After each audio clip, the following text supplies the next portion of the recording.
So are there any Japanese cuisine fans out there?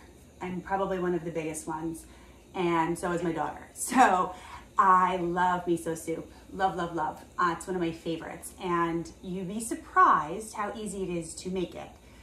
You don't need a dashi broth or anything. You don't have to go crazy like that, but you could just use chicken stock, chicken broth, actually, because broth is actually thinner. You don't want to use stock for this. You could either use chicken broth or vegetable broth. If you are vegan, vegetarian, you don't use chicken broth, you can use vegetable broth. You can even use seafood broth if you want, but it might be a little too fishy for this. Anyway, you would be surprised to know that most of the ingredients are, you don't need to go to a specific Asian market. I mean, obviously you could if you have one around the corner, great, but you don't need to venture out and try to find these ingredients. You can find them in Stop and Shop and ShopRite. They're usually in the ethnic aisle where the Asian cuisine is, where you buy, like, say, soy sauce or hoisin sauce or something like that, or you can get it in the organic aisle. So you need tofu, you need seaweed or nori, and you need white miso paste. And this is a brand new package, but this is what white miso paste looks like. It's kind of orange. It's actually really not very white, but this is what you need to make miso. And in fact, this is what, when you mix, you give it a whisk or you give it a stir, and you see that the white kind of come up, this is what you're seeing. It's the white miso paste.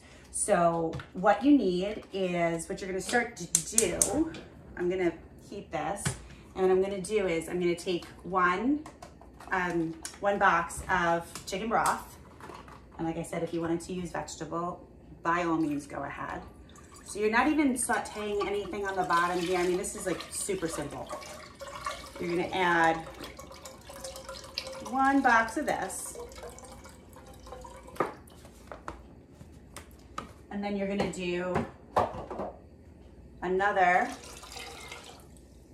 4 cups of water. So it's pretty much equal parts, 4 cups broth, 4 cups water. And then what you're gonna do is you're gonna take ginger, and this is my actual frozen ginger, and this is really good to do this. If you get a ginger root in the store, peel it with a spoon. You could just kind of like do one of these. You don't even need a sharp knife. I mean, you could use a sharp knife, but what happens sometimes with the knife is you take more of the ginger root off instead of just the skin. If you use a spoon, you can get just the skin off, and then put it in a Ziploc bag, take all the air out of it, and you can store it in the freezer. And it actually becomes really, really easy to grate, which is what I'm gonna do now. I'm gonna use a microplane. If you don't have one of these are like the most awesome kitchen tool, or one of the most awesome kitchen tools. I know you hear me say that a lot about all the stuff that I use, but I probably use this, I don't even know, maybe 7-ish times a week for something, always something. So this is really good to grate the ginger, and I have 1 large clove of garlic that I'm gonna grate in here. So this is kind of what's gonna give the soup that Asian flavor, is the garlic and the ginger. It's gonna just kind of grate this like this, and give it a little bang, and it all comes off the bottom. And then what this is gonna look like, kind of snow. It's gonna come, I don't know if you're gonna be able to see it because the heat is rising, but you probably want, I don't know, maybe like a teaspoon of the ginger. I mean, you smell it right away as soon as you start to grate the root. I would say that's good. Then you're gonna take 1 scallion, white and light green parts, just kind of chop them up real good. Put them in there like that. And you wanna get a little whisk. Just kind of mix together the ginger and the garlic that you just grated in there. Kind of let it melt into the broth and the water that's coming to a boil. You don't want to bring it to a rapid boil. So I have it on like medium high right now, which is pretty good. That works. So I'm gonna just put this ginger out of the way. And so what you want to do, You want maybe about a cup of white miso paste. Not a cup. What am I saying? A quarter of a cup of white miso paste. Oh my God, that would be so overpowering and ridiculous. So you want a quarter of a cup of the white miso paste. I'm just opening this up. I'm gonna kind of eyeball this like I do with a lot of things. But you will see like this. Whoops, whoops. That just completely splashed right on my shoe. It's a good thing these shoes are almost ready for the garbage.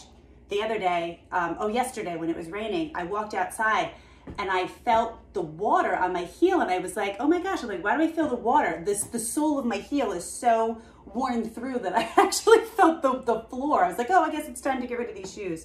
But then you see that I'm wearing them again. So that's about a quarter of a cup. You put it in there. I will put that away later. And you're gonna whisk it. And what you're gonna see is that white kind of come to the surface.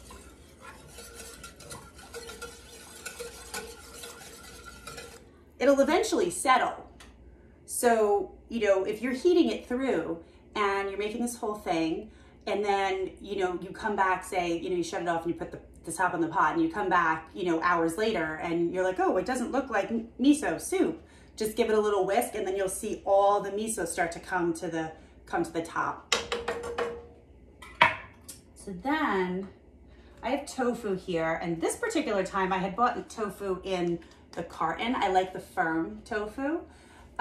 It's the best for this soup. Otherwise it would really kind of just fall apart. I think they have extra firm as well, but I don't find the need for that. So you can buy them in cartons like this. They have obviously a much longer shelf life, and this is what I happen to have had in my pantry, so this is what I'm using tonight.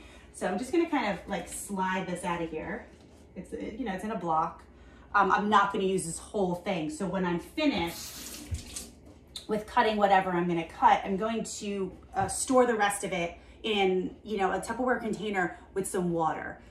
You could also find the tofu at the store in the refrigerated section. Most of the time in the produce area, they'll have the tofu already packed in water.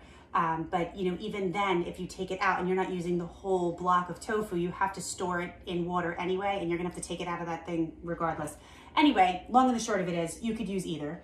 I'm probably just gonna, you know, do a couple of chunks here, and woo, slippery. And you know, you're just gonna cube them, like little tiny cubes. And you're just gonna add them to the soup. So I think I just probably used about half the block. I'm just gonna add it in there nice like that. And I will put that away later. And then the last thing you need are nori sheets. Again, ethnic aisle of your grocery store. They have the nori sheets, and they last forever. So if you don't use the entire package, whoops, in a Ziploc bag, they'll last for a very long time. So you probably want to take, I'm going to say maybe 2 sheets. And this does not need to be perfect by any means. You just kind of have to like tear them. Sorry, I have my back to you. Couldn't get the other one out. But you just kind of just fold them in half, and they get kind of crunchy, and do one of these, and it's very easy. This is probably one of the most simple soups to make. And then you just kind of break them off, throw them in here, and then, you know, you're gonna stir this in. The nori is going to kind of not melt, but it's gonna wilt. That's the word I was looking for. And just stir it. And then you just kind of wanna bring it to, not bring it to a boil, but you know, just where you start to see the ends, right around the rim where they start to get like little bubbly. And then you're gonna turn down the heat and just kind of let it simmer for, I don't know, I'd say maybe about a half hour.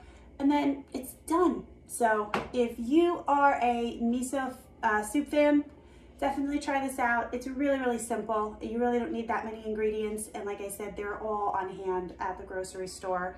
And then you can have miso soup anytime you want. You don't have to always order it out.